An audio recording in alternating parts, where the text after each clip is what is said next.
So let us name this cell here. Let us set this up to be year ended, before, year ended, after. So we can name this cell. Let's copy this and paste it here. Year ended before. We can copy this as well. Now we name this cell year ended after. So we have that set up there. As you can see, we have that set up there. We'll use this later on to drive our financials going forward. So let us flip to our financials here. So here is going to be the year ended after is going to be equal to underscore year ended after. We have that in place, and the year ended before underscore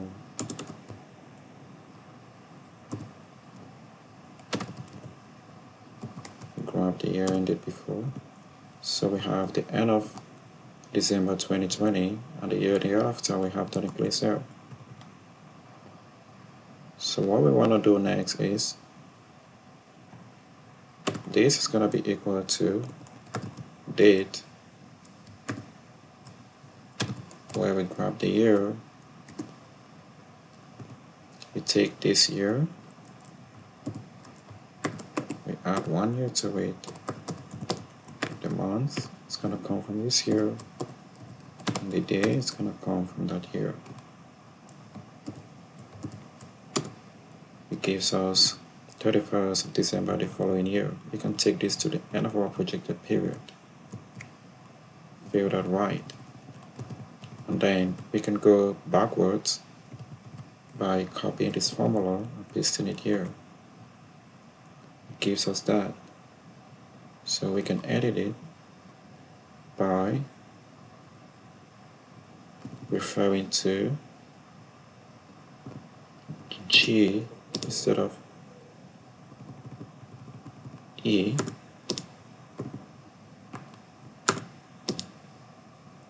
So we have that set up there.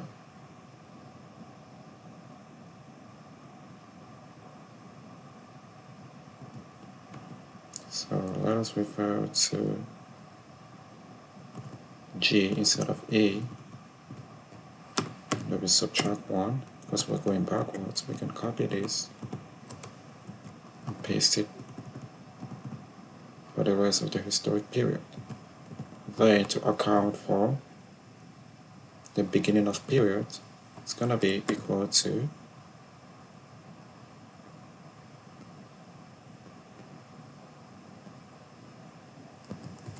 date, year, where we take this year,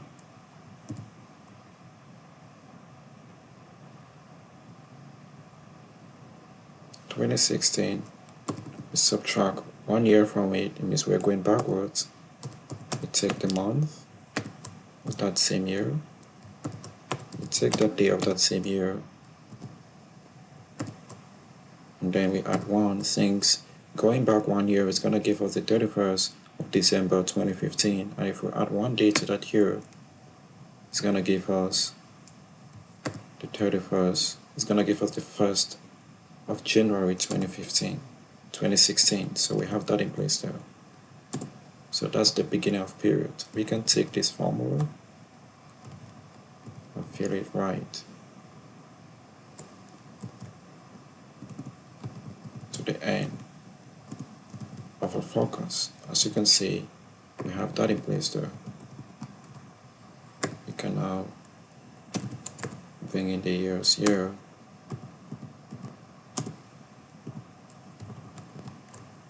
And fill this right. We can copy this. Let's paste these formulas here.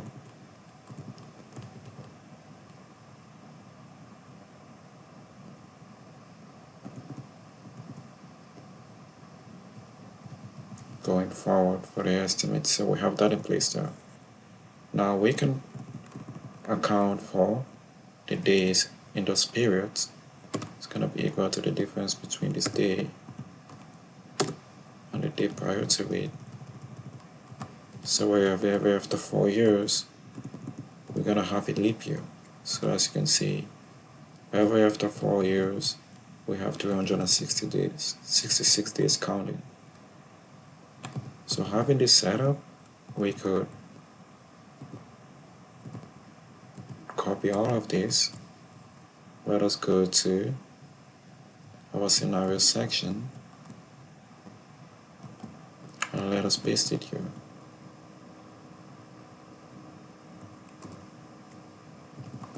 We have that in place though.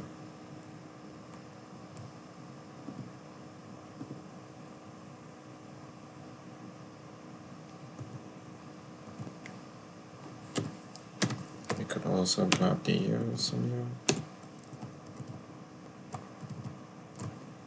Let us paste it to the end of the focus. So we have those in place there. So now we are now in our scenario section where we're going to be selecting between cases. So we have the base case, we have the bull case, we have the bear case, and we have another case here. So let us set up in our control panel, let us set up